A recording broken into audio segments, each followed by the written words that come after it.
The First Balkan War, Turkish, Birinci Balkan Savaş, Bulgarian, Serbian, Pre-Balkanski Rat, Greek, which lasted from October 1912 to May 1913, pitted the Balkan League, Serbia, Greece, Montenegro and Bulgaria, against the Ottoman Empire. The combined armies of the Balkan states overcame the numerically inferior and strategically disadvantaged Ottoman armies and achieved rapid success. As a result of the war, almost all remaining European territories of the Ottoman Empire were captured and partitioned among the Allies. Ensuing events also led to the creation of an independent Albanian state. Despite its success, Bulgaria was dissatisfied over the division of the spoils in Macedonia, which provoked the start of the Second Balkan War. Tensions among the Balkan states over their rival aspirations to the provinces of Ottoman-controlled Rumelia, namely Eastern Rumelia, Thrace and Macedonia, subsided somewhat following intervention by the great powers in the mid-19th century, aimed at securing both more complete protection for the province's Christian majority and protection of the status quo. By 1867, Serbia and Montenegro had both secured their independence, which was confirmed by the Treaty of Berlin a decade later. But the question of the viability of Ottoman rule was revived after the Young Turk Revolution of July 1908, which compelled the Sultan to restore the suspended Ottoman constitution, and the significant developments in the years 1909 to 11. Serbia's aspirations towards Bosnia and Herzegovina were thwarted by the Austrian annexation of the province in October 1908. The Serbs focused their expansionist attentions to the south. Following the Austro-Hungarian annexation, the Young Turks tried to induce the Muslim population of Bosnia to emigrate to the Ottoman Empire. Those who took up the offer were resettled by the Ottoman authorities in those districts of northern Macedonia where the Muslim population was weak.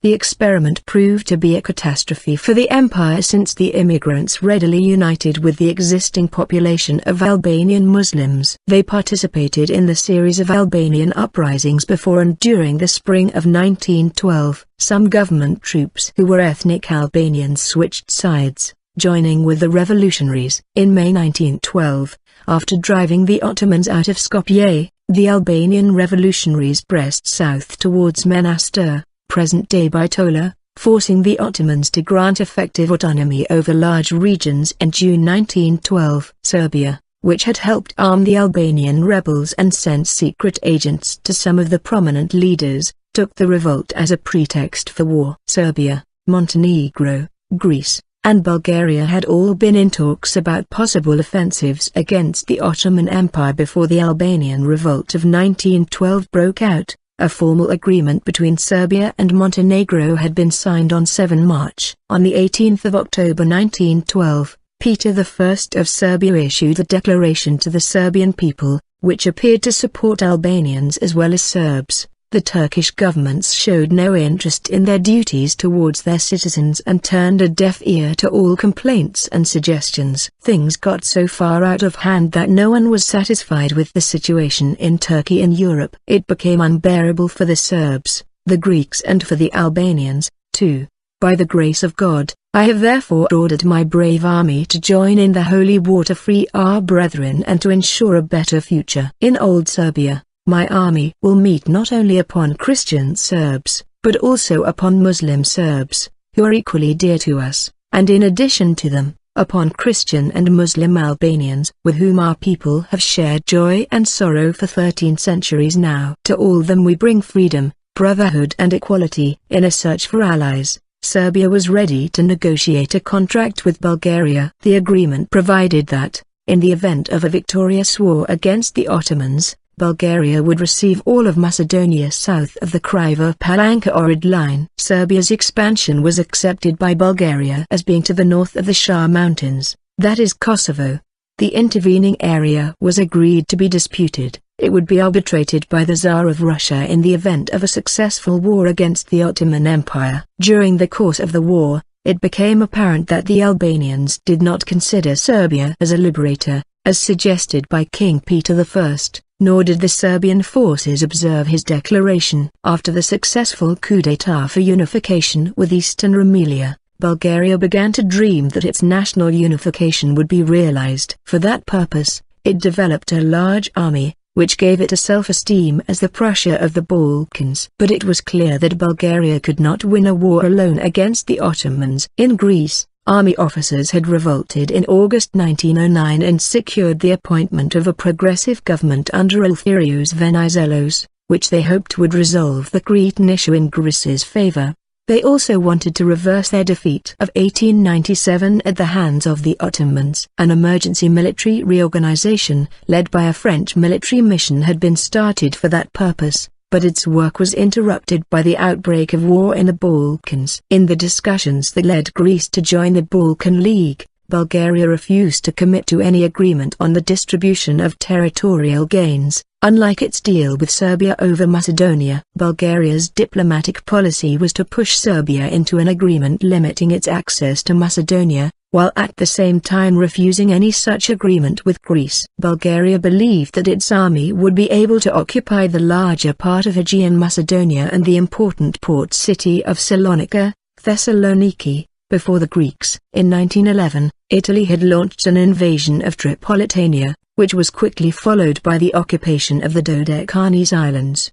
The Italians' decisive military victories over the Ottoman Empire encouraged the Balkan states towards the possibility of winning a war against the Ottomans. By the spring and summer of 1912, the various Christian Balkan nations had created a network of military alliances which became known as the Balkan League. The great powers, most notably France and Austria-Hungary, reacted to this diplomatic grouping by trying to dissuade the League from going to war, but failed. In late September, both the League and the Ottoman Empire mobilized their armies. Montenegro was the first to declare war, on 25 September, OS/8 October. After issuing an impossible ultimatum to the Porte on 13 October, Bulgaria, Serbia and Greece declared war on the empire on 17 October. The Ottoman order of battle when the war broke out constituted a total of 12,024 officers, 324,718 men, 47,960 animals, 2,318 artillery pieces, and 388 machine guns. From these a total 920 officers and 42,607 men had been assigned in non-divisional units and services. The remaining 293,206 officers and men were assigned into 4 armies, opposing them and in continuation of their secret pre-war settlements of expansion. The 3 Slavic allies, Bulgarian, Serbs and Montenegrins, had extensive plans to coordinate their war efforts. The Serbs and Montenegrins in the theater of Sandžak, the Bulgarians and Serbs in the Macedonian and Thracian theaters. The bulk of the Bulgarian forces, 346,182 men, was to attack Thrace, pitted against the Thracian Ottoman army of 96,273 men and about 26,000 garrison troops, or about 115,000 in total, according to both Hall's, Ericsson's and the Turkish Gen. Staff's 1993 study. The remaining Ottoman army of about 200,000 was located in Macedonia, pitted against the Serbian, 234,000 Serbs and 48,000 Bulgarians under the Serbians' orders,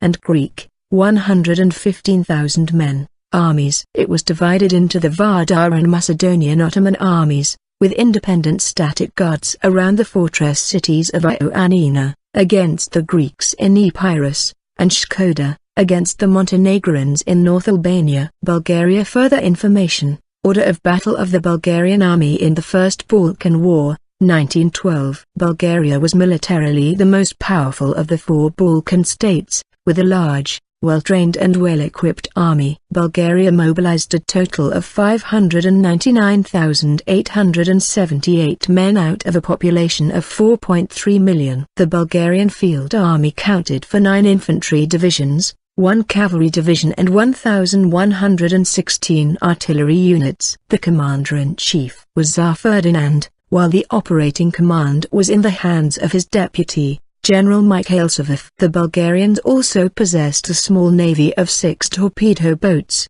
which were restricted to operations along the country's Black Sea coast. Bulgaria was focused on actions in Thrace and Macedonia. It deployed its main force in Thrace, forming three armies.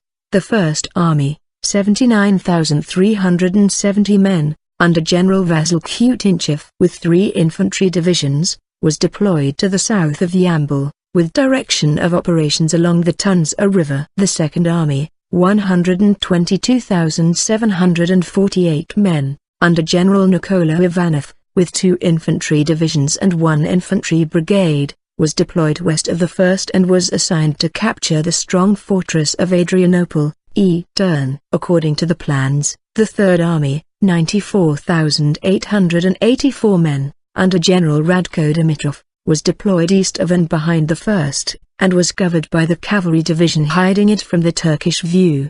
The Third Army had 3 infantry divisions and was assigned to cross the Stranja mountain and to take the fortress of Kirkilis, Chloreli. The Second, 49,180, and 7th, 48,523 men, divisions were assigned independent roles, operating in western Thrace and eastern Macedonia respectively. Serbia. Further information. Order of battle of the Serbian army in the First Balkan War. Serbia called upon about 255,000 men, out of a population of 2,912,000 people, with about 228 guns, grouped in 10 infantry divisions, 2 independent brigades and a cavalry division, under the effective command of the former War Minister Adama Putnik.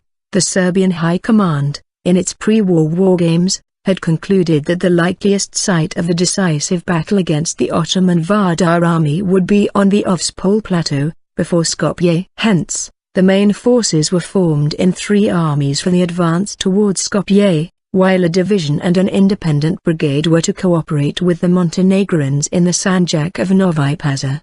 The First Army, 132,000 men, was commanded by General Petar Bojovic, and was the strongest in number and force, forming the center of the drive towards Skopje. The Second Army, 74,000 men, was commanded by General Stepa Stepanovic, and consisted of 1 Serbian and 1 Bulgarian, 7th Rila, division. It formed the left wing of the army and advanced towards Stracin.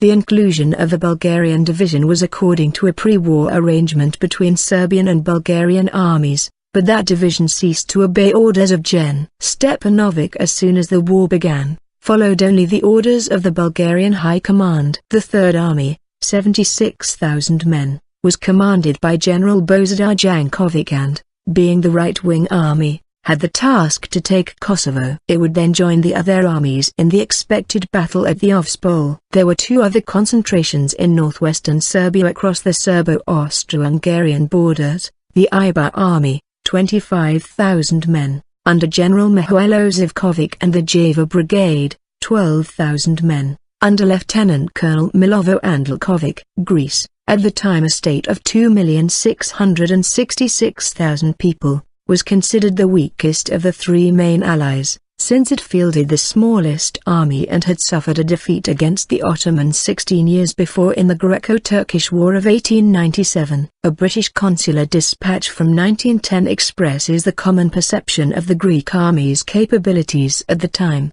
"If there is war, we shall probably see that the only thing Greek officers can do besides talking is to run away." However, Greece was the only Balkan country to possess a substantial navy. This was vital to the League, as it could prevent Ottoman reinforcements from being rapidly transferred by ship from Asia to Europe. This fact was readily appreciated by the Serbs and Bulgarians, and was the chief factor in initiating the process of Greece's inclusion in their alliance. As the Greek ambassador to Sofia put it during the negotiations that led to Greece's entry into the League, Greece can provide 600,000 men for the war effort, 200,000 men in the field, and the fleet will be able to stop 400,000 men being landed by Turkey between Salonika and Gallipoli. The Greek army was still undergoing reorganization by a French military mission, called in 1911, 1 year before the war. Under French supervision, the Greeks had adopted the Triangular Infantry Division as their main formation,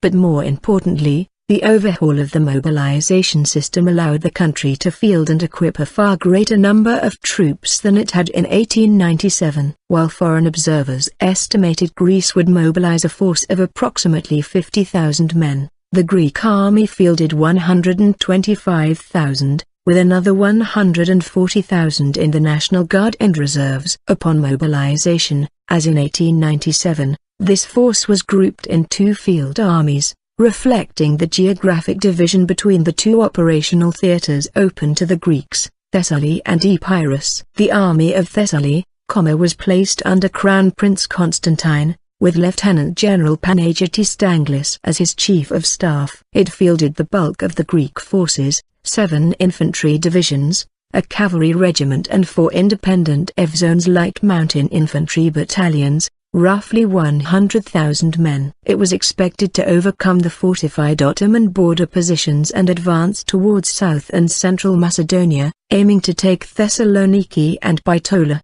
The remaining 10,000 to 13,000 men in 8 battalions were assigned to the army of Epirus, under Lieutenant General Konstantinos Sapountsakis, as it had no hope of capturing Ioannina, the heavily fortified capital of Epirus. Its initial mission was to pin down the Ottoman forces there, until sufficient reinforcements could be sent from the army of Thessaly after its successful conclusion of operations. The Greek navy was relatively modern, strengthened by the recent purchase of numerous new units and undergoing reforms under the supervision of a British mission. Invited by Prime Minister Venizelos in 1910, the mission began its work upon its arrival in May 1911. Granted extraordinary powers and led by Vice Admiral Lionel Grant Tufnell, it thoroughly reorganized the Navy Ministry and dramatically improved the number and quality of exercises in gunnery and fleet maneuvers. In 1912, the core unit of the fleet was the fast armored cruiser Greek cruiser Georgios Avarov,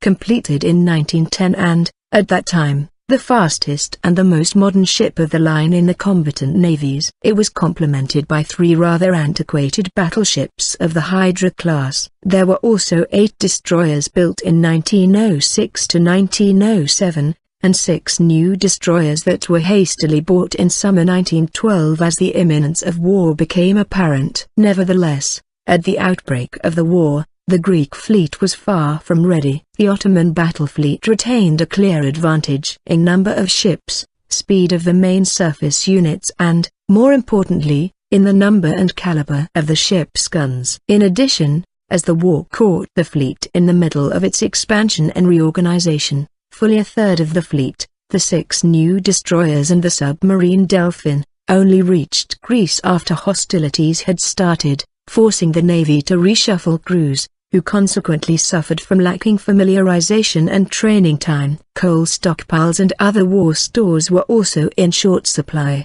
while the Georgios Avarov had arrived with barely any ammunition, and would remain so until late November. Montenegro, also considered as one of the weakest nations in Balkan Peninsula, but in recent year before the war, with the supports from Russia and Serbia, they had improved its military skills. Even so, due to Montenegro was the smallest, Montenegro didn't have much influence to the Ottoman Empire, but that was an advantage for them, because when the Turks were trying to seek carefully the actions from Serbia, Bulgaria and Greece, Montenegro had enough time to prepare. Even so, before the war, most of the Montenegrin army still depended on Serbia. Ottoman Empire. In 1912, the Ottomans had a difficult position. They had a large population, 26 million, but just over 6.1 million of them lived in the European part of the empire. Of these, only 2.3 million were Muslims, the rest being Christians, who were considered unfit for conscription. The very poor transport network, especially in the Asian part, dictated that the only reliable way for a mass transfer of troops to the European theater was by sea, but that was at risk due to the Greek fleet in the Aegean Sea. In addition, the Ottomans were still engaged in a protracted war against the Italians in Libya, and by now in the Dodecanese islands of the Aegean, which had dominated the Ottoman military effort for over a year. The conflict lasted until 15 October, a few days after the outbreak of hostilities in the Balkans. The Ottomans were unable to significantly reinforce their positions in the Balkans, as their relations with the Balkan states deteriorated over the course of the year. The Ottomans' military capabilities were hampered by a number of factors, beginning with domestic strife, caused by the Young Turk Revolution and the counter-revolutionary coup several months later, see Counter-coup, 1909, and 31 March incident. This resulted in different groups competing for influence within the military. A German mission had tried to reorganize the army,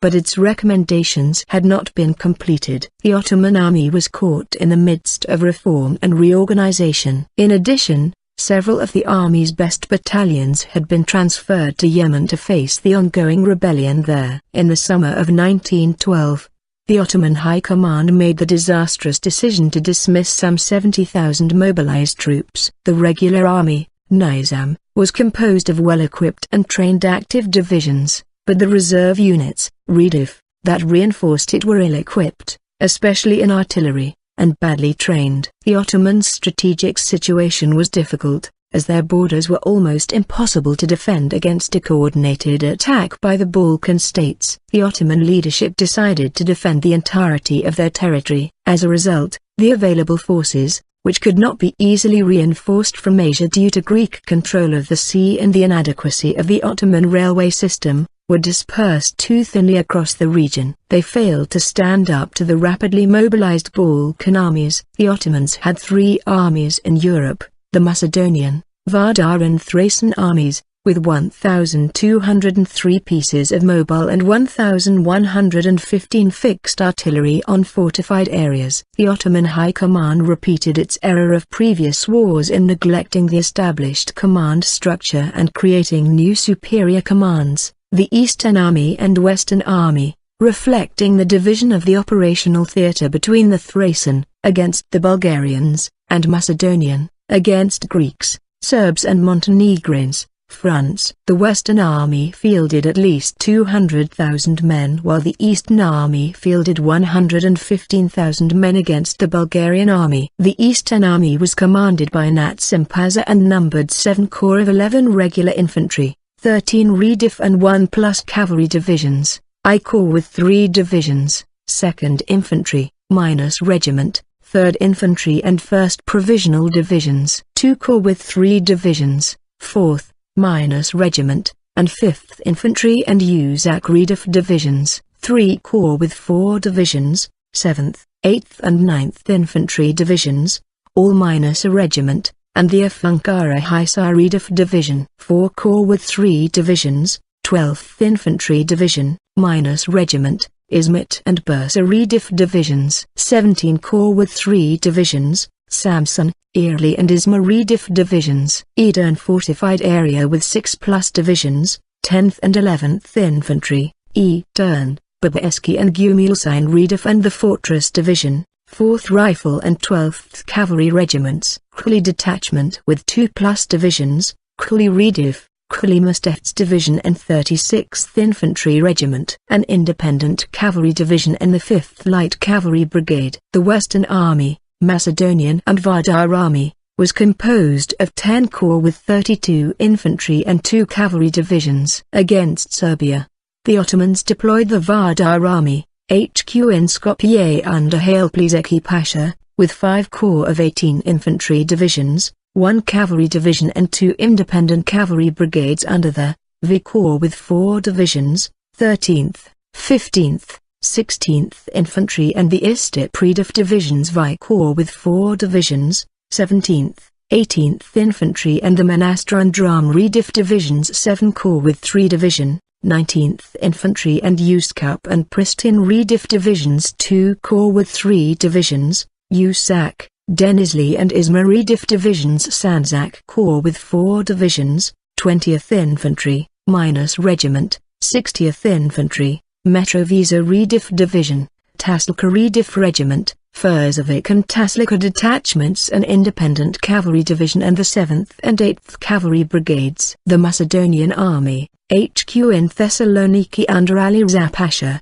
was composed of 14 divisions in 5 corps detailed against Greece, Bulgaria and Montenegro. Against Greece, 7 plus divisions were deployed, 8 provisional corps with 3 divisions, 22nd Infantry and Naslis and Aden Redif Divisions. Yanya Corps with 3 divisions, 23rd Infantry, Yanya Redif and Bazani Fortress Divisions. Selanik Redif Division and Karaburun Detachment as independent units. Against Bulgaria. In southeastern Macedonia, 2 divisions forming the Struma Corps, 14th Infantry and Seras Redif Divisions, plus the Nevrokop Detachment, were deployed. Against Montenegro, 4+ divisions were deployed. Eskadra Corps with 2+ divisions, 24th Infantry, Elbasan Redif, Eskadra Fortified Area, IPEC Detachment with 2 divisions, 21st Infantry and Prizren Redif Divisions. According to the organizational plan, the men of the Western Group were to number 598,000.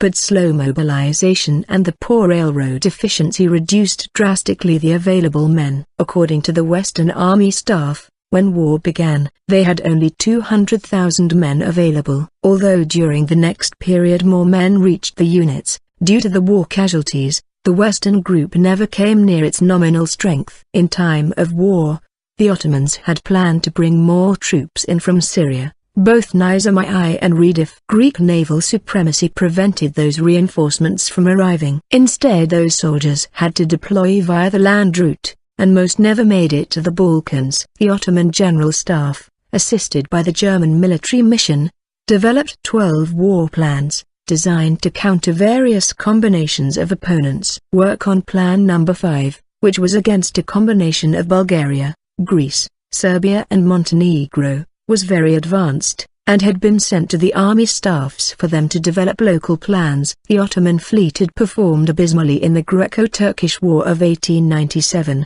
forcing the Ottoman government to begin a drastic overhaul. Older ships were retired and newer ones acquired, chiefly from France and Germany. In addition, in 1907 the Ottomans called in a British naval mission to update their training and doctrine. In the event, the British mission, headed by Admiral Sir Douglas Gamble, would find its task almost impossible. To a large extent this was due to the political upheaval in the aftermath of the Young Turk Revolution. Between 1908 and 1911, the office of Navy Minister changed hands 9 times. Interdepartmental infighting and the entrenched interests of the bloated and overaged officer corps, many of whom occupied their positions as a quasi-sinecure, further obstructed drastic reform. In addition, British attempts to control the Navy's construction program were met with suspicion by the Ottoman ministers, and funds for Gamble's ambitious plans for new ships were not available. To counter the Greek acquisition of the George Ossifrov,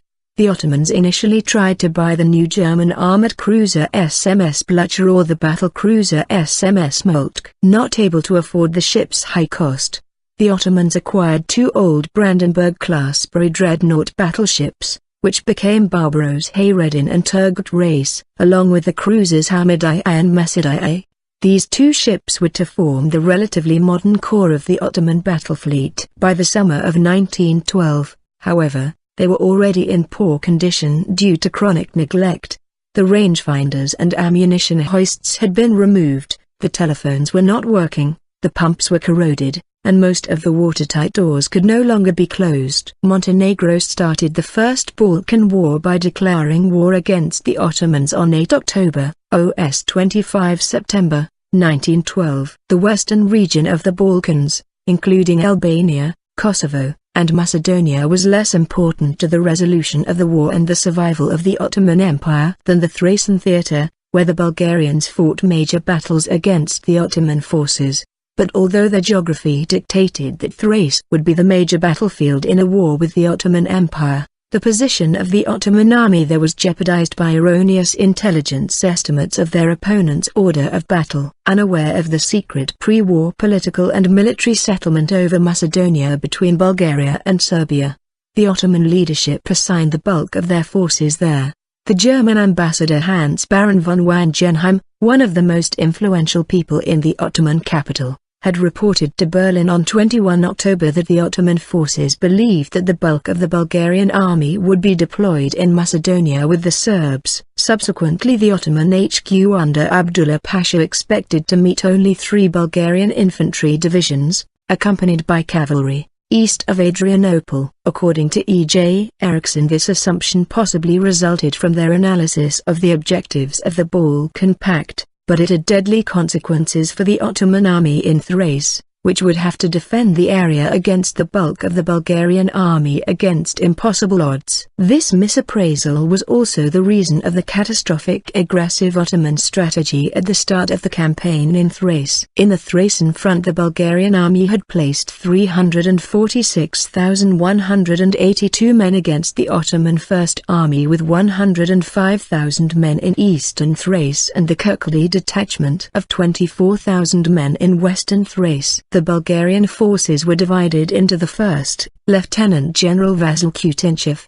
2nd, Lieutenant General Nikola Ivanov, and 3rd, Lieutenant General Radko Dimitrov. Bulgarian armies of 297,002 men in the eastern part and 49,180, 33,180 regulars and 16,000 irregulars, under the 2nd Bulgarian Division, General Stilian Kovachev. In the western part, the first large-scale battle occurred against the Ida and Chloreli defensive line, where the Bulgarian 1st and 3rd armies, together 174,254 men, defeated the Ottoman East Army, of 96,273 combatants, near Jechkanli, Selilo and Petra. The Ottoman 15 Corps urgently left the area to defend the Gallipoli Peninsula against an expected Greek amphibious assault, which in the event never materialized. The absence of this corps created an immediate vacuum between Adrianople and Demotica,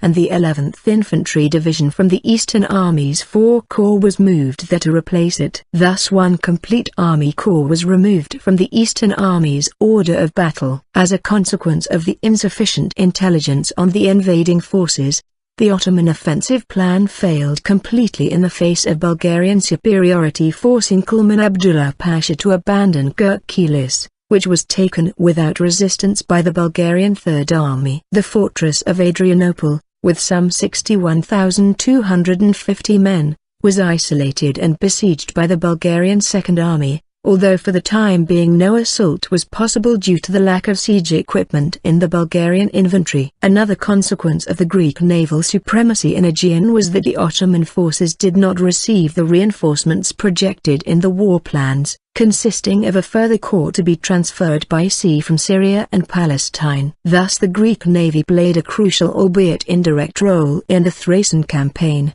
by neutralizing 3 corps, a significant portion of the Ottoman army, in the all-important opening round of the war. Another, more direct role, was the emergency transportation of the Bulgarian 7th Rila Division from the Macedonian to the Thracian front after the termination of the operations there. After the Battle of Kirkilis, the Bulgarian High Command decided to wait a few days, a decision which allowed the Ottoman forces to occupy a new defensive position on the Liulburgas-Karagaz-Bnahizar line. Despite this, the Bulgarian attack by 1st and 3rd Army, which together accounted for 107,386 riflemen, 3,115 cavalry, 116 machine guns and 360 artillery pieces, defeated the reinforced Ottoman army consisting of 126,000 riflemen, 3,500 cavalry, 96 machine guns and 342 artillery pieces, and reached the Sea of Marmara. In terms of forces engaged, it was the largest battle fought in Europe between the end of the Franco-Prussian War and the beginning of the First World War. As a result of it, the Ottoman forces were pushed to their final defensive position across the Satelka line, protecting the peninsula on which Constantinople is located. That they succeeded in stabilizing the front with the help of fresh reinforcements from the Asian provinces. The line had been constructed during the Russo-Turkish War of 1877-8 under the directions of a German engineer in Ottoman service,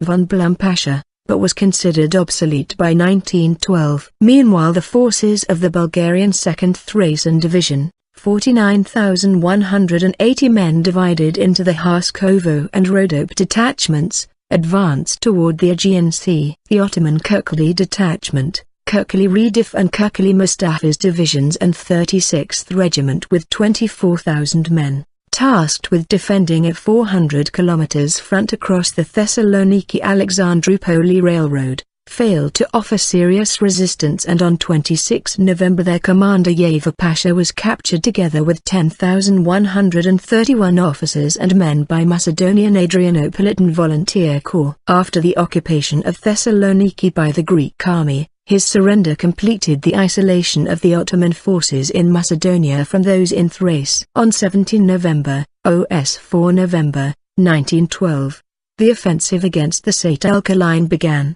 Despite clear warnings from Russia that if the Bulgarians occupied Constantinople it would attack them, the Bulgarians launched their attack along the defensive line with 176,351 men and 462 artillery pieces against the Ottomans' 140,571 men and 316 artillery pieces, but despite Bulgarian superiority, the Ottomans succeeded in repulsing them. An armistice was consequently agreed on 3 December, OS 20 November, 1912 between the Ottomans and Bulgaria, the latter also representing Serbia and Montenegro, and peace negotiations began in London. Greece also participated in the conference, but refused to agree to a truce, continuing its operations in the Epirus sector. The negotiations were interrupted on 23 January. OS 10 January, 1913,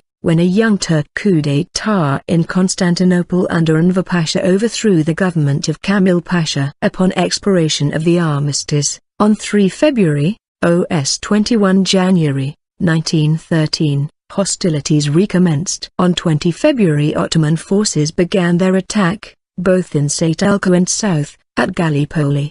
There the Ottoman X-Corps, with 19,858 men and 48 guns, landed at Sukhoi, at the same time as an attack of around 15,000 men supported by 36 guns, part of the 30,000 strong Ottoman army isolated in the Gallipoli Peninsula, at Bulair further south. Both attacks were supported by fire from Ottoman warships, and were intended in the long term to relieve pressure on Edirne. Confronting them were about 10,000 men with 78 guns. The Ottomans were probably unaware of the presence in the area of the newly formed 4th Bulgarian Army of 92,289 men under General Stilian Kovachev. The Ottoman attack in the thin isthmus, with a front of just 1,800 meters, was hampered by thick fog and strong Bulgarian artillery and machine gun fire. As a result the attack stalled, and was repulsed by a Bulgarian counterattack. By the end of the day both armies had returned to their original positions. Meanwhile the Ottoman X-Corps, which had landed at Sukhoi, advanced until by 23 February, OS 10 February, 1913 the reinforcements sent by General Kovachev succeeded in halting them. Casualties on both sides were light. After the failure of the frontal attack in Bulair, the Ottoman forces at Sukhoi re-embarked into their ships on 11 February and were transported to Gallipoli. The Ottoman attack at Satelka, directed against the powerful Bulgarian 1st and 3rd armies, was initially launched only as a diversion from the Gallipoli-Sukhoi operation, pinning down the Bulgarian forces in situ. Nevertheless, it resulted in unexpected success. The Bulgarians, who were weakened by cholera and concerned that an Ottoman amphibious invasion might endanger their armies, deliberately withdrew about 15 kilometers and to the south over 20 kilometers to their secondary defensive positions on higher ground to the west. With the end of the attack in Gallipoli the Ottomans cancelled the operation, reluctant to leave the Satelka line. But several days passed before the Bulgarians realized that the offensive was over. By 15 February the front had again stabilized, but the fighting along the static lines continued until the armistice. The battle, which resulted in heavy Bulgarian casualties, could be characterized as an Ottoman victory at the tactical level, but strategically it was a failure, since it did nothing to prevent the failure of the Gallipoli-Sukhoi operation or relieve the pressure on Edirne. The failure of the Sukhoi-Bulair operation and the deployment of the 2nd Serbian Army together with its much-needed heavy siege artillery sealed Adrianople's fate. On 11 March, after a 2 weeks bombardment that destroyed much of the fortified structures around the city, The final assault started with Allied forces enjoying a crushing superiority over the Ottoman garrison. Under the command of General Nikola Ivanov, the Bulgarian Second Army with 106,425 men and 2 Serb divisions with 47,275 men conquered the city, with the Bulgarians suffering 8,093 and the Serbs 1,462 casualties. The Ottoman casualties for the entire Adrianople campaign reached 23,000 killed. The number of prisoners is less clear. The Ottoman Empire began the war with 61,250 men in the Adrianople fortress. Richard Hallett notes that 60,000 men were captured. Adding to the 33,000 killed, the modern Turkish General Staff history notes that 28,500 men survived captivity, leaving only 10,000 men unaccounted as possibly captured, including the unspecified number of wounded. Bulgarian losses for the entire Adrianople campaign amounted to 7,682. This was the last and decisive battle that was necessary for a quick end of the war, even though it is speculated that the fortress would have fallen eventually due to starvation. The most important result was that now the Ottoman command lost all hopes of regaining the initiative, which made any further fighting pointless. The battle had major and key results in the Serbo-Bulgarian relations, planting the seeds of the country's confrontation some months later. The Bulgarian censor rigorously cut any references about the Serbian participation in the operation in the telegrams of the foreign correspondents. The public opinion in Sofia thus failed to realize the crucial services Serbia rendered in the battle. Accordingly, the Serbs claimed that their troops of the 20th Regiment were those who captured the Ottoman commander of the city, and that Colonel Gavrilovic was the Allied officer who accepted Shukri's official surrender of the garrison, a statement that Bulgarians disputed. Subsequently, the Serbs officially protested, pointing out that although they had sent their troops to Adrianople to win for Bulgaria territory the acquisition of which had never been foreseen by their mutual treaty, the Bulgarians had never fulfilled the clause of the treaty requiring Bulgaria to send 100,000 men to help the Serbians in their Vardar front. The Bulgarians answered that their staff had informed the Serbs about that on 23 August. The friction escalated some weeks later when the Bulgarian delegates in London bluntly warned the Serbs that they must not expect Bulgarian support on their Adriatic claims. The Serbs angrily replied that that was a clear withdrawal from the pre-war agreement of mutual understanding according to the Kriva-Palanka Adriatic line of expansion, but the Bulgarians insisted that in their view, the Vardar Macedonian part of the agreement remained active and that the Serbs were still obliged to surrender the area as agreed. The Serbs answered by accusing the Bulgarians of maximalism, pointing out that if they lost both northern Albania and Vardar Macedonia, their participation in the common war would have been virtually for nothing. The tension soon was expressed in a series of hostile incidents between the two armies along their common line of occupation across the Vardar Valley. The developments essentially ended the Serbo-Bulgarian alliance and made a future war between the two countries inevitable. Ottoman intelligence had also disastrously misread Greek military intentions. In retrospect, it would appear that the Ottoman staffs believed that the Greek attack would be shared equally between the two major avenues of approach, Macedonia and Epirus. The Second Army Staff had therefore evenly balanced the combat strength of the 7 Ottoman divisions between the Yanya Corps and 8 Corps, in Epirus and southern Macedonia respectively. The Greek army also fielded 7 divisions, but, having the initiative, concentrated all 7 against 8 Corps, leaving only a number of independent battalions of scarcely divisional strength in the Epirus front. This had fatal consequences for the western group of armies, since it led to the early loss of the strategic center of all 3 Macedonian fronts, the city of Thessaloniki, a fact that sealed their fate. In an unexpectedly brilliant and rapid campaign, the army of Thessaly seized the city. In the absence of secure sea lines of communications, the retention of the Thessaloniki-Constantinople corridor was essential to the overall strategic posture of the Ottoman Empire in the Balkans. Once this was gone, the defeat of the Ottoman army became inevitable. To be sure, the Bulgarians and the Serbs played an important role in the defeat of the main Ottoman armies. Their great victories at Kirkelis, Liulburgaz, Kumanovo, and Monastir shattered the Eastern and Vardara armies. However, these victories were not decisive in the sense that they ended the war. The Ottoman field armies survived, and in Thrace, they actually grew stronger day by day. In the strategic point of view, these victories were enabled partially by the weakened condition of the Ottoman armies brought about by the active presence of the Greek army and fleet. With the declaration of war, the Greek army of Thessaly under Crown Prince Constantine advanced to the north, successfully overcoming Ottoman opposition in the fortified Straits of Sarantapura. After another victory at Giannitsa on 2 November, OS 20 October, 1912, the Ottoman commander Hasan Tahsin Pasha surrendered Thessaloniki and its garrison of 26,000 men to the Greeks on 9 November, OS 27 October,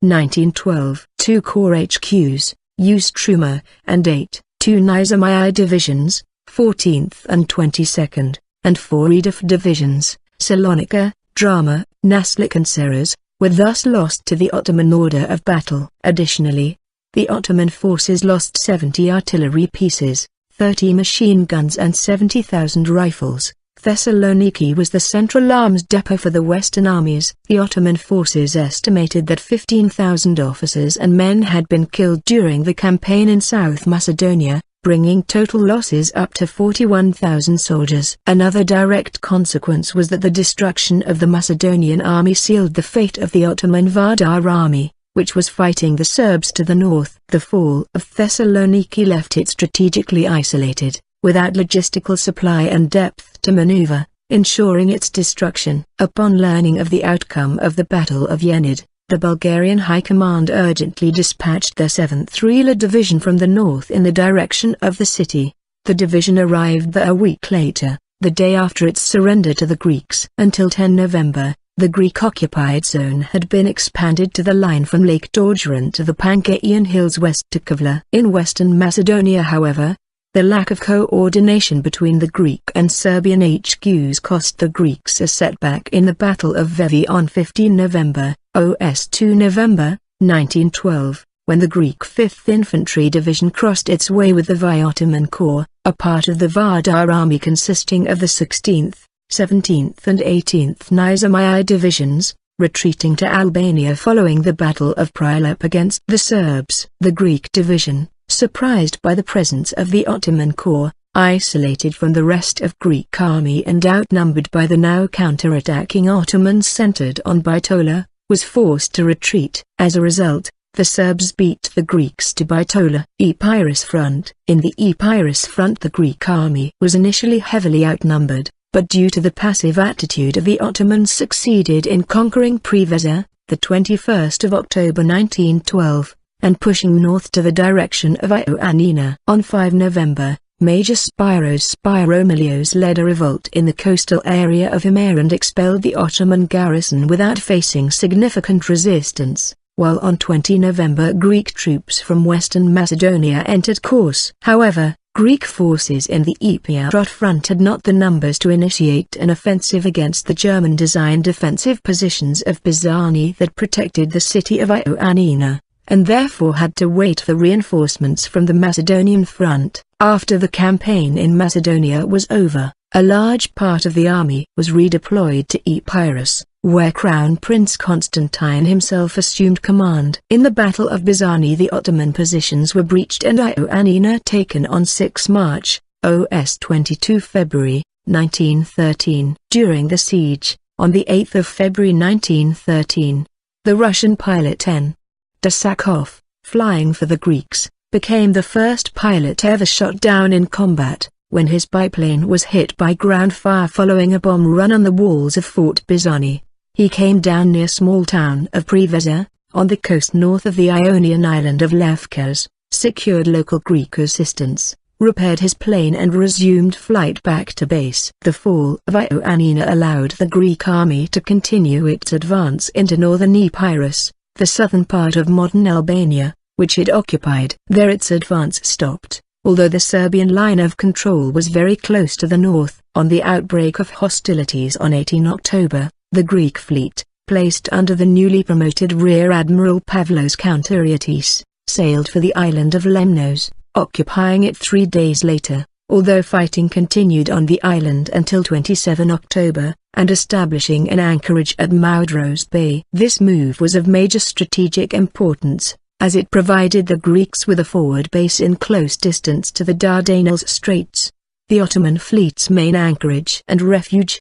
In view of the Ottoman fleet's superiority in speed and broadside weight, the Greek planners expected it to sortie from the straits early in the war. Given the Greek fleet's unpreparedness resulting from the premature outbreak of the war, such an early Ottoman attack might well have been able to achieve a crucial victory. Instead, the Ottoman navy spent the first 2 months of the war in operations against the Bulgarians in the Black Sea, giving the Greeks valuable time to complete their preparations and allowing them to consolidate their control of the Aegean. By mid-November, Greek naval detachments had seized the islands of Imbros, Thassos, Agios Stratios, Samothrace, Sarah and Icaria, while landings were undertaken on the larger islands of Lesbos and Chios only on 21 and 27 November respectively. Substantial Ottoman garrisons were present on the latter, and their resistance was fierce. They withdrew into the mountainous interior and were not subdued until 22 December and 3 January respectively. Samos, officially an autonomous principality, was not attacked until the 13th of March 1913, out of a desire not to upset the Italians in the nearby Dodecanese.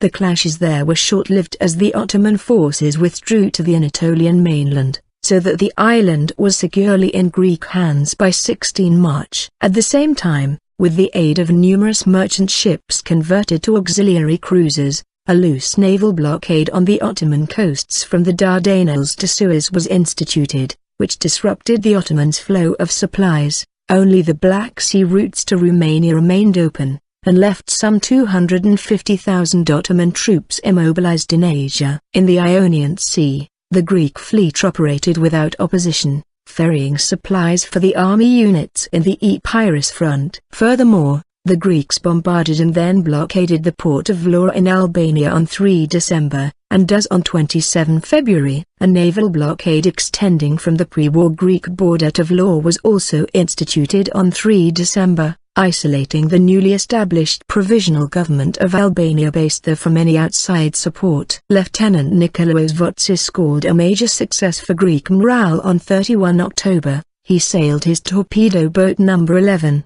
under the cover of night, into the harbour of Thessaloniki, sank the old Ottoman ironclad battleship Fethi Bülent and escaped unharmed. On the same day, Greek troops of the Epirus army seized the Ottoman naval base of Preveza. The Ottomans scuttled the 4 ships present there, but the Greeks were able to salvage the Italian-built torpedo boats Antalya and Tokat, which were commissioned into the Greek navy as Nicopolis and Tatar respectively. A few days later, on 9 November, the wooden Ottoman armed steamer Trabzon was intercepted and sunk by the Greek torpedo boat No. 14 under Lieutenant Periklis Argyropoulos off Avalk. The main Ottoman fleet remained inside the Dardanelles for the early part of the war, while the Greek destroyers continuously patrolled the straits exit to report on a possible sortie. Count Ariotis suggested mining the straits, but was not taken up for fear of international reactions. On 7 December, the head of the Ottoman fleet Tahir Bey was replaced by Ramiz Niman Bey, the leader of the hawkish faction among the officer corps. A new strategy was agreed, whereby the Ottomans were to take advantage of any absence of Georgios Avarov to attack the other Greek ships. The Ottoman staff formulated a plan to lure a number of the Greek destroyers on patrol into a trap. A first such effort on 12 December failed due to boiler trouble, but the second try 2 days later resulted in an indecisive engagement between the Greek destroyers and the cruiser Messidai. The war's first major fleet action, the naval battle of Ely, was fought 2 days later, on 16 December, OS 3 December, 1912. The Ottoman fleet, with 4 battleships, 9 destroyers and 6 torpedo boats, sailed to the entrance of the straits. The lighter Ottoman vessels remained behind, but the battleship squadron moved on north under cover of the forts at Kumkar and engaged the Greek fleet, coming from Imbros, at 9:40. Leaving the older battleships to follow their original course, Count Ariotis led the Avarov into independent action, Utilizing her superior speed, she cut across the Ottoman fleet's bow, under fire from two sides. The Ottomans were quickly forced to withdraw to the Dardanelles. The whole engagement lasted less than an hour, in which the Ottomans suffered heavy damage to the Barbaros Hayreddin and 18 dead and 41 wounded, most during their disorderly retreat, and the Greeks 1 dead and 7 wounded. In the aftermath of Ely, on 20 December the energetic Lieutenant Commander Rauf Bey was placed in effective command of the Ottoman fleet. 2 days later he led his forces out, hoping again to trap the patrolling Greek destroyers between two divisions of the Ottoman fleet, one heading for Imbros and the other waiting at the entrance of the straits. The plan failed as the Greek ships quickly broke contact. At the same time the Messidai came under attack by the Greek submarine Delphin, which launched a torpedo against it but missed, the first such attack in history. During this period, the Ottoman army continued to press upon a reluctant navy plan for the reoccupation of Tenedos, which the Greek destroyers used as a base, by an amphibious operation. The operation was scheduled for 4 January. On that day, weather conditions were ideal and the fleet was ready, but the Yenahan regiment earmarked for the operation failed to arrive on time. The naval staff nevertheless ordered the fleet to sortie, and an engagement developed with the Greek fleet, without any significant results on either side. Similar sorties followed on 10 and 11 January, but the results of these cat-and-mouse operations were always the same. The Greek destroyers always managed to remain outside the Ottoman warships' range, and each time the cruisers fired a few rounds before breaking off the chase. In preparation for the next attempt to break the Greek blockade, the Ottoman Admiralty decided to create a diversion by sending the light cruiser Hamidai, captained by Rauf Bey, to raid Greek merchant shipping in the Aegean. It was hoped that the Georgios of Rauf, the only major Greek unit fast enough to catch the Hamidai, would be drawn in pursuit and leave the remainder of the Greek fleet weakened. In the event, Hamidai slipped through the Greek patrols on the night of 14 to 15 January and bombarded the harbor of the Greek island of Syros, sinking the Greek auxiliary cruiser Macedonia which lay in anchor there. It was later raised and repaired. The Hamidai then left the Aegean for the eastern Mediterranean, making stops at Beirut and Port Said before entering the Red Sea. Although providing a major morale boost for the Ottomans, the operation failed to achieve its primary objective, as Count Ariatis refused to leave his post and pursue the Hamidai. 4 days later, on 18 January, OS 5 January,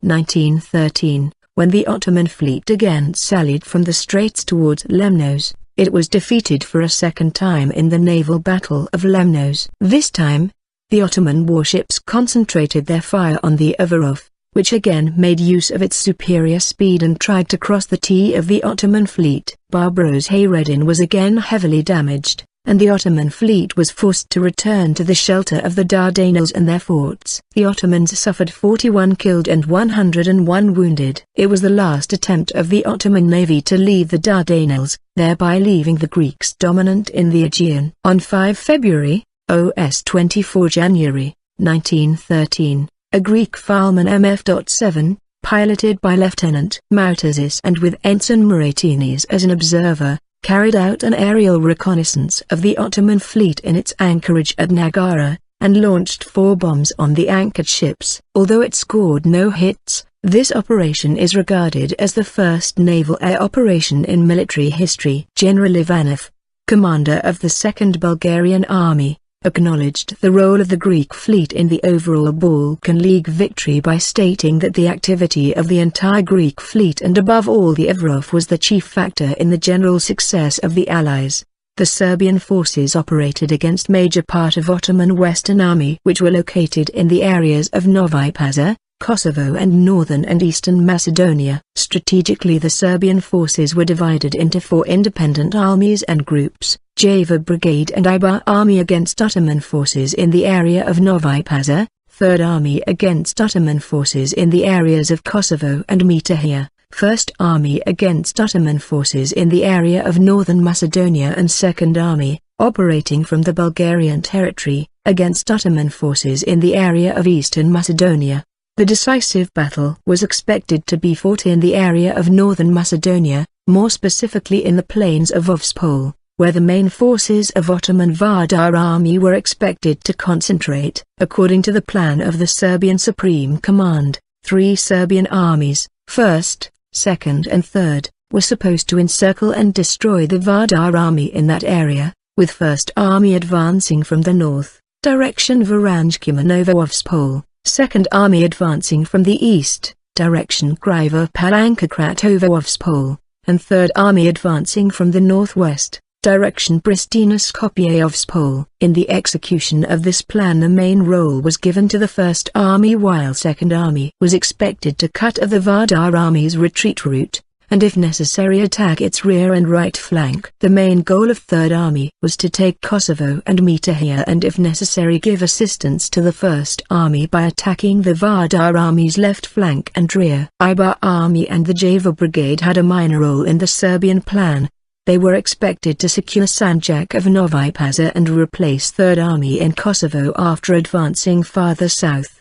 The Serbian army under General, later Marshal, Putnik dealt 3 decisive victories in Vardar Macedonia, its primary objective in the war, effectively destroying the Ottoman forces in the region and conquering North Macedonia. They also helped the Montenegrins to take the Sanjak and sent 2 divisions to help the Bulgarians at the siege of Edirne. The last battle for Macedonia was the Battle of Monastir, in which the remains of the Ottoman Vardar army were forced to retreat to central Albania. After the battle, Prime Minister Pasic asked Gen. Putnik to take part in the race for Thessaloniki. Putnik declined and instead turned his army to the west, towards Albania, foreseeing that a future confrontation between the Greeks and Bulgarians over Thessaloniki could greatly help Serbia's own plans over Vardar Macedonia. After the great powers applied pressure on them, the Serbs started to withdraw from northern Albania and the Sanjak, although they left behind their heavy artillery park to help the Montenegrins in the continuing siege of Shkoda. On the 23rd of April 1913, Skutari's garrison was forced to surrender due to starvation. The Treaty of London ended the First Balkan War on the 30th of May 1913. All Ottoman territory west of the Enes-Kikoy line was ceded to the Balkan League,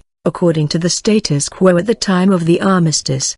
The treaty also declared Albania to be an independent state. Almost all of the territory that was designated to form the new Albanian state was currently occupied by either Greece or Serbia, which only reluctantly withdrew their troops. Having unresolved disputes with Serbia over the division of northern Macedonia and with Greece over southern Macedonia, Bulgaria was prepared, if the need arose, to solve the problems by force, and began transferring its forces from eastern Thrace to the disputed regions. Unwilling to yield to any pressure, Greece and Serbia settled their mutual differences and signed a military alliance directed against Bulgaria on the 1st of May 1913, even before the Treaty of London had been concluded. This was soon followed by a treaty of mutual friendship and protection on 19 May. June 1, 1913. Thus the scene for the Second Balkan War was set. Reactions among the great powers. The developments that led to the war did not go unnoticed by the great powers, although there was an official consensus between the European powers over the territorial integrity of the Ottoman Empire, which led to a stern warning to the Balkan states. Unofficially, each of them took a different diplomatic approach due to their conflicting interests in the area. As a result, any possible preventative effect of the common official warning was cancelled by the mixed unofficial signals, and failed to prevent or to stop the war. Russia was a prime mover in the establishment of the Balkan League and saw it as an essential tool in case of a future war against its rival, the Austro-Hungarian Empire, but it was unaware of the Bulgarian plans for Thrace and Constantinople, territories on which Russia itself had long held ambitions. France, not feeling ready for a war against Germany in 1912, took a totally negative position against the war, firmly informing its ally Russia that it would not take part in a potential conflict between Russia and Austro-Hungary if it resulted from the actions of the Balkan League. The French, however, failed to achieve British participation in a common intervention to stop the Balkan conflict. The British Empire, although officially a staunch supporter of the Ottoman Empire's integrity, took secret diplomatic steps encouraging the Greek entry into the League in order to counteract Russian influence. At the same time, it encouraged the Bulgarian aspirations over Thrace, preferring a Bulgarian Thrace to a Russian one, despite the assurances it had given to the Russians in regard of their expansion there. Austria-Hungary, struggling for an exit from the Adriatic and seeking ways for expansion in the south at the expense of the Ottoman Empire, was totally opposed to any other nation's expansion in the area. At the same time, the Habsburg Empire had its own internal problems with the significant Slav populations that campaigned against the German-Hungarian control of the multinational state. Serbia, whose aspirations in the direction of the Austrian-held Bosnia were no secret, was considered an enemy, and the main tool of Russian machinations that were behind the agitation of Austria's Slav subjects. But the Habsburgs failed to achieve German backup for a firm reaction. Initially, Emperor Wilhelm II told the Archduke Franz Ferdinand that Germany was ready to support Austria in all circumstances, even at the risk of a world war, but Austro-Hungarians hesitated. Finally, in the German Imperial War Council of 8 December 1912, the consensus was that Germany would not be ready for war until at least mid-1914, and notes about that passed to the Habsburgs. Consequently, no actions could be taken when the Serbs acceded to the Austria ultimatum of 18 October and withdrew from Albania. Germany, already heavily involved in the internal Ottoman politics, officially opposed a war against the empire. But in its effort to win Bulgaria for the Central Powers, and seeing the inevitability of Ottoman disintegration, was playing with the idea to replace the Balkan positions of the Ottomans with a friendly Greater Bulgaria in its San Stefano borders, an idea that was based on the German origin of the Bulgarian king and his anti-Russian sentiments. Finally, when Serb-Austrian tensions again grew hot in July 1914, when a Serbian-backed organization assassinated the heir of the Austro-Hungarian throne, no one had strong reservations about the possible conflict, and the First World War broke out. The area was agreed to be disputed. It would be arbitrated by the Tsar of Russia in the event of a successful war against the Ottoman Empire. During the course of the war, it became apparent that the Albanians did not consider Serbia as a liberator, as suggested by King Peter I, nor did the Serbian forces observe his declaration. After the successful coup d'état for unification with Eastern Rumelia, Bulgaria began to dream that its national unification would be realized. For that purpose, it developed a large army, which gave it a self-esteem as the Prussia of the Balkans. But it was clear that Bulgaria could not win a war alone against the Ottomans. In Greece, army officers had revolted in August 1909 and secured the appointment of a progressive government under Eleftherios Venizelos, which they hoped would resolve the Cretan issue in Greece's favor. They also wanted to reverse their defeat of 1897 at the hands of the Ottomans. An emergency military reorganization, led by a French military mission, had been started for that purpose, but its work was interrupted by the outbreak of war in the Balkans. In the discussions that led Greece to join the Balkan League, Bulgaria refused to commit to any agreement on the distribution of territorial gains. Unlike its deal with Serbia over Macedonia, Bulgaria's diplomatic policy was to push Serbia into an agreement limiting its access to Macedonia, while at the same time refusing any such agreement with Greece. Bulgaria believed that its army would be able to occupy the larger part of Aegean Macedonia and the important port city of Salonika, Thessaloniki, before the Greeks. In 1911, Italy had launched an invasion of Tripolitania, which was quickly followed by the occupation of the Dodecanese Islands.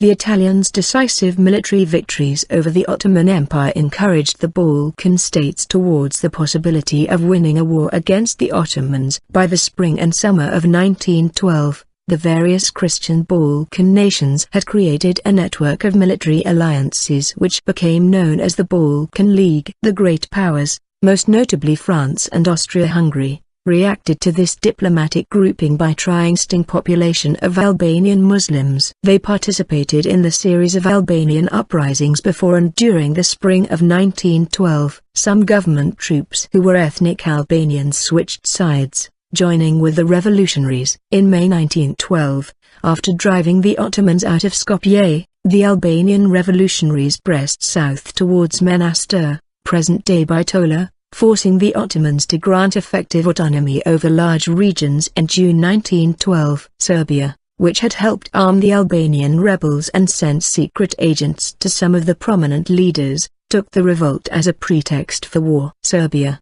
Montenegro, Greece, and Bulgaria had all been in talks about possible offensives against the Ottoman Empire before the Albanian revolt of 1912 broke out. A formal agreement between Serbia and Montenegro had been signed on 7 March. On the 18th of October 1912, Peter I of Serbia issued a declaration to the Serbian people, which appeared to support Albanians as well as Serbs. The Turkish governments showed no interest in their duties towards their citizens and turned a deaf ear to all complaints and suggestions. Things got so far out of hand that no one was satisfied with the situation in Turkey and Europe. It became unbearable for the Serbs, the Greeks and for the Albanians, too.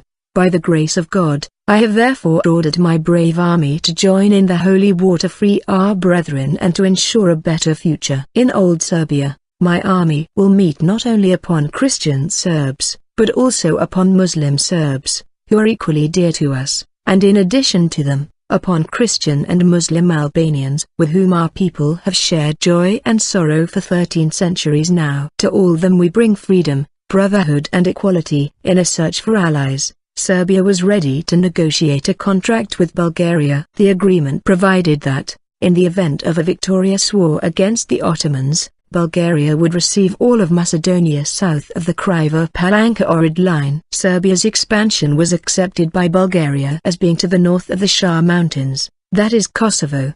They intervened to dissuade the League from going to war, but failed. In late September, both the League and the Ottoman Empire mobilized their armies. Montenegro was the first to declare war, on 25 September. OS/8 October. After issuing an impossible ultimatum to the Porte on 13 October, Bulgaria, Serbia and Greece declared war on the empire on 17 October. The Ottoman order of battle when the war broke out constituted a total of 12,024 officers, 324,718 men, 47,960 animals, 2,318 artillery pieces, and 388 machine guns. From these a total 920 officers and 42,607 men had been assigned in non-divisional units and services.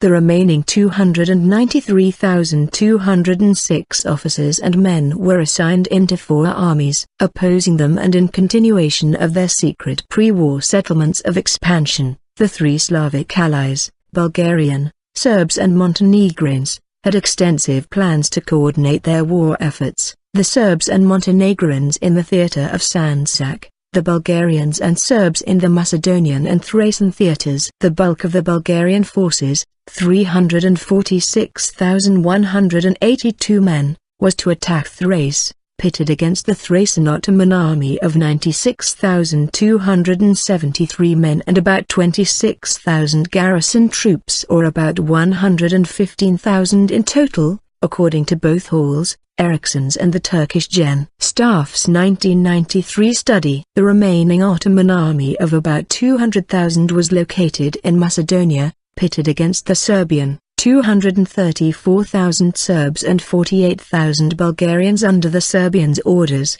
and Greek, 115,000 men, armies. It was divided into the Vardar and Macedonian Ottoman armies, with independent static guards around the fortress cities of Ioannina, against the Greeks in Epirus, and the First Balkan War, Turkish, Balkan Savaş, Bulgarian, Serbian, Pre-Balkanski Rat, Greek, which lasted from October 1912 to May 1913, pitted the Balkan League, Serbia, Greece, Montenegro and Bulgaria, against the Ottoman Empire. The combined armies of the Balkan states overcame the numerically inferior and strategically disadvantaged Ottoman armies and achieved rapid success. As a result of the war, almost all remaining European territories of the Ottoman Empire were captured and partitioned among the Allies. Ensuing events also led to the creation of an independent Albanian state.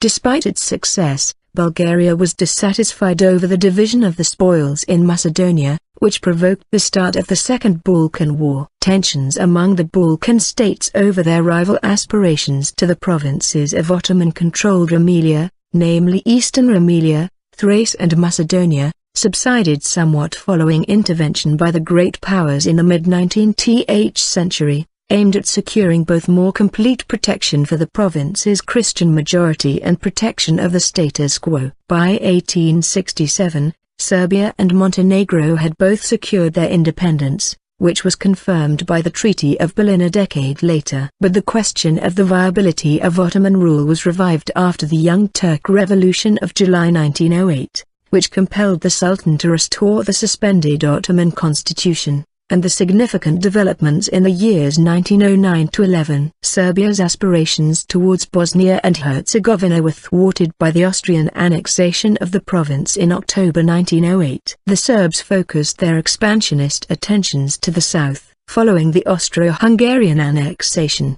the Young Turks tried to induce the Muslim population of Bosnia to emigrate to the Ottoman Empire. Those who took up the offer were resettled by the Ottoman authorities in those districts of northern Macedonia where the Muslim population was weak. The experiment proved to be a catastrophe for the empire since the immigrants readily united with the Exiscoda against the Montenegrins in North Albania. Bulgaria. Further information. Order of battle of the Bulgarian army in the First Balkan War, 1912. Bulgaria was militarily the most powerful of the four Balkan states, with a large, well-trained and well-equipped army. Bulgaria mobilized a total of 599,878 men out of a population of 4.3 million. The Bulgarian field army counted for 9 infantry divisions, 1 cavalry division and 1,116 artillery units. The commander-in-chief was Tsar Ferdinand, while the operating command was in the hands of his deputy, General Mikhail Savov. The Bulgarians also possessed a small navy of 6 torpedo boats, which were restricted to operations along the country's Black Sea coast. Bulgaria was focused on actions in Thrace and Macedonia. It deployed its main force in Thrace, forming 3 armies. The First Army, 79,370 men, under General Vasil Kutinchev, with 3 infantry divisions, was deployed to the south of the Yambil, with direction of operations along the Tunza River. The Second Army, 122,748 men, under General Nikola Ivanov, with 2 infantry divisions and 1 infantry brigade, was deployed west of the first and was assigned to capture the strong fortress of Adrianople, Edirne. According to the plans, the Third Army, 94,884 men, under General Radko Dimitrov, was deployed east of and behind the first, and was covered by the cavalry division hiding it from the Turkish view.